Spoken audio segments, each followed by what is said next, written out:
नमस्कार, मी police inspector Vijaya पंधरे तुमचं struggle story या यूट्यूब चॅनलवर मनापासून स्वागत करते.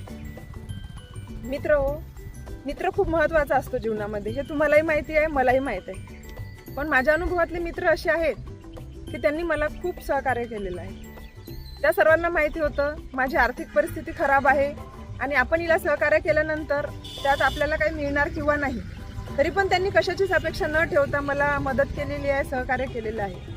माझं शिक्षण कन्या शाळेमध्ये झालेलं आहे, त्यामुळे माझ्या जीवनामध्ये मित्रमैत्रिणींच्या सहभागापैकी मैत्रिणींचा सहभाग खूप मोठा आहे. तर अशा माझ्या मैत्रिणी की ज्यांनी मला शाळेत नेईपर्यंत, ट्युशनला नेईपर्यंत सपोर्ट केला, तो सपोर्ट म्हणजे सायकलचा. माझं घर आणि शाळा खूप लांब होती, ट्युशन खूप लांब होती, क्लासेस खूप लांब राहायचे. तर त्या मैत्रिणींनी मला वर्षानुवर्ष सायकलवर डबल सीट घेऊन सगळा शैक्षणिक प्रवास सुकर केलेला आहे.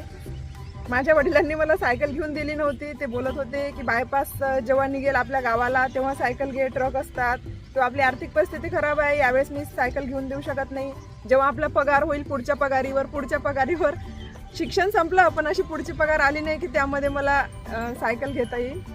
आणि मग माझ्या ज्या मैत्रिणी होत्या ज्यांनी मला सायकलवर सतत नेलेलं आहे, ते म्हणजे माझे जिवलग मैत्रीण आरती पांडे, त्यानंतर सोना मोना ज्या जुळ्या बहिणी होत्या गुजराती, त्यानंतर भूमी पटेल, सपना देशमुख.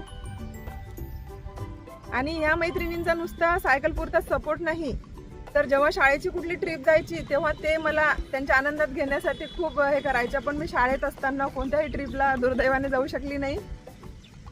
तर मित्रमैत्रिणींनो, नुसतं ट्रिप म्हणजे आपल्या जीवनातला आनंद नाही. जर तुम्ही त्या आनंदाच्या वेळेमध्ये जर प्रयत्न केले तर असे अनेक आनंद तुमच्या आयुष्यामध्ये येणार आहे.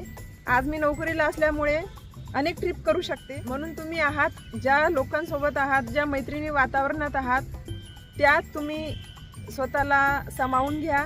ते दिवस पुन्हा येणे नाही. आणि स्ट्रगलमध्ये तर कधी माघार घेऊ नका.